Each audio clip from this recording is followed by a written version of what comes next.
अस्सलाम वालेकुम बेटा। आज के लेक्चर में हम एवरेज वेलोसिटी को डिस्कस करेंगे।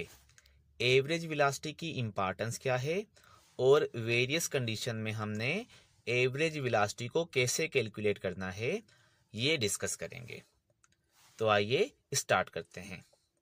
बेटा आपको पता है कि डिस्प्लेसमेंट जो है वो वेलोसिटी इनटू टाइम के बराबर होता है, क्योंकि हमने पढ़ा है कि वेलोसिटी डिस्प्लेसमेंट अपॉन टाइम है। तो अगर हम क्रॉस मल्टीप्लिकेशन कर दें तो डिस्प्लेसमेंट वेलोसिटी इनटू टाइम के बराबर हो जाता है। मगर डिस्प्लेसमेंट को कैलकुलेट करने के लिए ये वाला फार्मूला हम सिर्फ तब यूज कर सकते हैं जब वेलोसिटी कांस्टेंट हो, यानी यूनिफॉर्म वेलोसिटी। अगर वेलोसिटी कांस्टेंट नहीं होगी तो फिर हम डिस्प्लेसमेंट को कैलकुलेट करने के लिए वेलोसिटी नहीं, एवरेज वेलोसिटी को यूज करते हैं। तो in case velocity is changing, we can use displacement is equal to average velocity into time. और बेटा अक्सर जो सिचुएशंस होती हैं वहां पर हमारी वेलोसिटी कांस्टेंट नहीं होती। तो जब भी वेलोसिटी कांस्टेंट नहीं होगी तो डिस्प्लेसमेंट को कैलकुलेट करने के लिए हमें एवरेज वेलोसिटी को यूज करना पड़ेगा। यही वजह है कि हमें एवरेज वेलोसिटी कैलकुलेट करनी आनी चाहिए। अब आपको पता है कि एवरेज वेलोसिटी जो है वो total change in displacement upon total time के बराबर होती है। तो किसी भी केस में अगर आप total change in displacement calculate कर लेते हो और उसको टोटल टाइम के साथ डिवाइड कर दो तो आपको एवरेज वेलोसिटी मिल जाएगी। बेटा एवरेज वेलोसिटी और एवरेज स्पीड में फ़र्क है। अगर आपने एवरेज स्पीड निकालनी है तो फिर total change in distance upon total time, ठीक है। तो अगर आप टोटल डिस्टेंस को टोटल टाइम से डिवाइड करोगे तो एवरेज स्पीड, और अगर टोटल डिस्प्लेसमेंट को टोटल टाइम से डिवाइड करोगे तो फिर एवरेज वेलोसिटी। ठीक हो गया, आगे चलते हैं। अच्छा, अब केस नंबर 1, एवरेज वेलोसिटी को हमने डिफरेंट केसेस में कैलकुलेट करना है। तो पहला केस क्या है, जब S1 डिस्प्लेसमेंट हम T1 टाइम में करें और S2 डिस्प्लेसमेंट हमने T2 टाइम में ट्रेवल किया हो, यानी आपको क्या मिले हैं, डिस्प्लेसमेंट और टाइम मिले हैं। तो फिर यहाँ पर बेटा क्या करोगे, एवरेज वेलोसिटी S1 S2 दोनों डिस्प्लेसमेंट को जोड़ कर दोगे तो ये हो जाएगा टोटल डिस्प्लेसमेंट, और दोनों टाइम को भी सम कर दोगे तो ये क्या हो जाएगा, टोटल टाइम। क्योंकि average velocity total displacement upon total time के बराबर होती है, तो आपने दोनों डिस्प्लेसमेंट्स को भी सम कर देना है और दोनों टाइम को भी सम कर देना है। पर बेटा ख्याल करना, अगर ये एवरेज वेलोसिटी है तो ये डिस्प्लेसमेंट जो हैं ये वेक्टरों की तरह सम होंगे, पर अगर ये एवरेज स्पीड है तो फिर ये डिस्टेंस होंगे और डिस्टेंस को आप सिंपली सम कर सकते हो, ठीक है ना। तो एवरेज स्पीड है तो सिंपल सम कर दो, पर अगर बेटा एवरेज वेलोसिटी है तो ये जो डिस्प्लेसमेंट हैं आपने ये भी देखना है कि एक डिस्प्लेसमेंट और दूसरा डिस्प्लेसमेंट सेम एंगल पर है, अपोजिट डायरेक्शन में है, राइट एंगल पर है, यानी एवरेज वेलोसिटी में ये वेक्टर सम होगा। ठीक हो गया। तो केस नंबर 1, जब आपको डिस्प्लेसमेंट और टाइम मिले हों, यानी अगर ऐसा बोले कि S1 डिस्प्लेसमेंट T1 टाइम में हुआ है और S2 डिस्प्लेसमेंट T2 टाइम में हुआ है, तो आपने दोनों डिस्प्लेसमेंट को वेक्टरों की तरह सम करके टोटल टाइम के साथ डिवाइड कर दोगे तो आपको एवरेज वेलोसिटी मिल जाएगी। क्लियर। उसके बाद केस नंबर 2, जब हमें S1 डिस्प्लेसमेंट V1 वेलोसिटी के साथ मिला हो और S2 डिस्प्लेसमेंट V2 वेलोसिटी के साथ मिला हो, यानी अक्सर डेटा ऐसा आता है कि एक गाड़ी इतने मीटर पर सेकंड के साथ इतना ट्रेवल करती है और इतनी स्पीड के साथ या इतनी वेलोसिटी के साथ फिर इतना ट्रेवल करती है, यानी एक वेलोसिटी के साथ इतना डिस्प्लेसमेंट और दूसरी वेलोसिटी के साथ इतना डिस्प्लेसमेंट है। तो फिर आप बेटा क्या करोगे, क्योंकि एवरेज वेलोसिटी में total displacement upon total time है, तो यहाँ पर आपको डिस्प्लेसमेंट और टाइम मिल रहे हैं, पर आपको बेटा टाइम नहीं मिला हुआ, तो आप यहाँ पर टाइम को एलिमिनेट कर दोगे और टाइम के बदले आपको वेलोसिटी पुट करनी है। तो उसके लिए बेटा आपको पता है कि डिस्प्लेसमेंट किसके बराबर होता है, वेलोसिटी इनटू टाइम। तो यहाँ से टाइम जो हो जाएगा वो हो जाएगा डिस्प्लेसमेंट अपॉन वेलोसिटी, ठीक है। तो T is equal to S upon V, तो T1 किसके बराबर हो जाएगा, S1 अपॉन V1, ठीक है। तो यहाँ पर T1 और T2 के बदले अगर हम इनकी वैल्यूज पुट कर दें तो बेटा क्या हो जाएगा, average velocity S1 plus S2 same, T1 के बदले हो गया S1 अपान V1 प्लस ये सेम, और T2 के बदले हो गया S2 अपान V2। ठीक है, तो एवरेज वेलोसिटी यहाँ तक आपको समझ में आ गया। अब यहाँ पर अगर हम V1 और V2 इन दोनों की एलसीएम ले लें, ठीक है, तो इन दोनों की एलसीएम क्या हो जाएगी, V1 V2, दोनों को हम ज़रब करके यहाँ पर नीचे रख देते हैं। ये देखो V1 V2। अच्छा, V1 V2 पर ये जो V1 V2 है, इस पर S1 का टेबल कितनी मर्तबा लगेगा, S1 का टेबल, इसका डिनोमिनेटर V1 है, तो अपना डिनोमिनेटर छोड़कर जो दूसरे का डिनोमिनेटर होता है उतने टाइम्स लगता है। तो S1 पर जो टेबल है V1 V2 का, वो V2 टाइम्स जाएगा। तो हमने यहाँ पर क्या लिखना है, S1 V2। बेटा दरमियान में है प्लस। अब देखो इसका जो डिनोमिनेटर है ये V2 है, तो V2 को छोड़कर बाकी क्या है, V1। तो इस पर टेबल लगेगा S2 V1।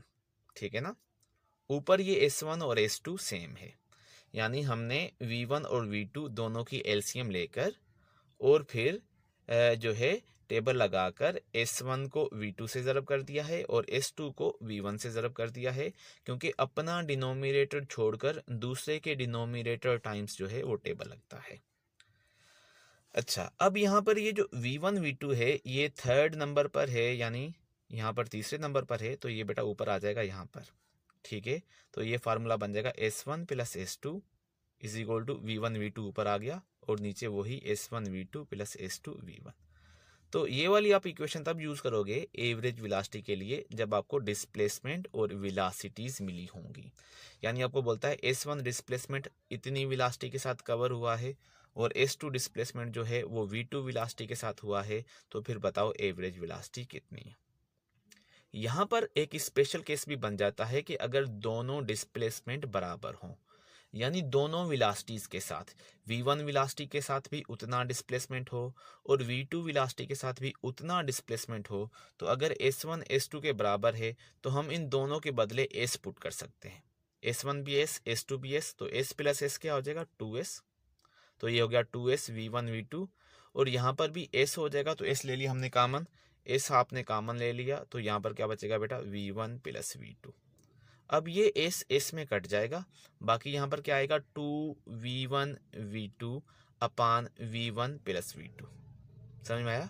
तो एवरेज वेलोसिटी 2V1 V2 अपान V1 प्लस V2 के बराबर हो जाएगी इन केस दोनों डिस्प्लेसमेंट आपके बराबर हैं। ठीक है, अब हम आ जाते हैं थर्ड केस पर। जब V1 वेलोसिटी के साथ T1 टाइम तक हम ट्रेवल किए हों और इसी तरीके से V2 वेलोसिटी के साथ T2 टाइम के लिए आप चले हुए हों, तो फिर इस केस में क्या होगा। वंस अगेन एवरेज वेलोसिटी का फार्मूला वहीं से शुरुआत करते हैं कि total change in displacement upon total time. पर यहाँ पर आपने क्या करना है कि अब डिस्प्लेसमेंट को एलिमिनेट करना है, क्योंकि आपके पास वेलोसिटी और टाइम है, तो टाइम को आप छोड़ दो और वेलोसिटी को आपने रखना है, तो यहाँ से डिस्प्लेसमेंट को आप एलिमिनेट करो। तो आपको पता है S is equal to V into T होता है, तो S1 किसके बराबर हो जाएगा बेटा, V1 T1। ठीक है, तो ये एवरेज वेलोसिटी S1 के बदले आपने रख दिया V1 T1 और S2 के बदले रख दिया आपने V2 T2, नीचे वही है T1 प्लस T2। ठीक हो गया। अब यहाँ से आपने करना बेटा क्या है कि अगर दोनों टाइम सेम हो, यानी T1 और T2 सेम हो, ठीक है, तो क्या हो जाएगा, T1 और T2 यहाँ से आपने कॉमन ले लिया T, तो T आ गया बाहर, बाकी बेटा यहाँ पर क्या बचा, V1 ये प्लस, और बेटा ये यहाँ पर क्या आ गया, V2, T आ गया कॉमन, और नीचे क्या है T प्लस T, क्योंकि दोनों टाइम सेम है तो ये हो जाएगा 2T। T में कैंसिल हो गया और बाकी क्या बचेगा, V1 प्लस V2 अपान 2। तो एवरेज वेलोसिटी जो है वो V1 प्लस V2 अपान 2 के बराबर हो जाएगी। ठीक है, ऐसा कब होगा, जब दोनों टाइम सेम होंगे।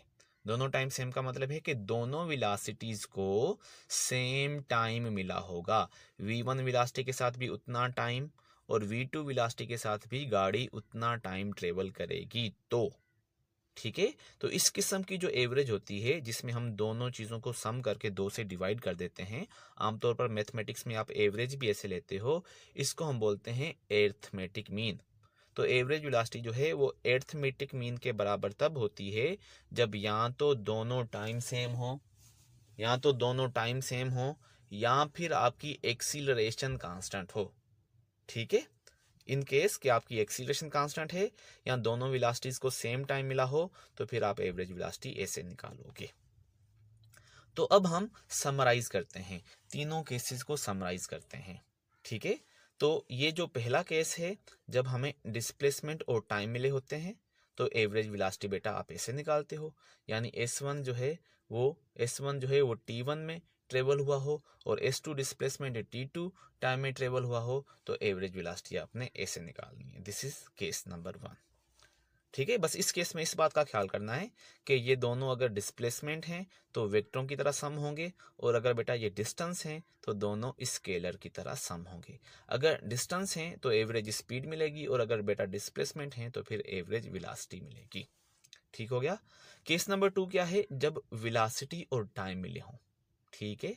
यानी आपको डिस्प्लेसमेंट ना मिला हो और वो बोले v1 वेलोसिटी के साथ आप t1 चले हो और v2 वेलोसिटी के साथ आप t2 चले हो, तो फिर बेटा ये वाला फार्मूला यूज होगा, क्योंकि यहाँ पर ही ये जो s है, s1 जो है वो v1 t1 हो जाएगी और s2 जो है वो v2 t2 हो जाएगी।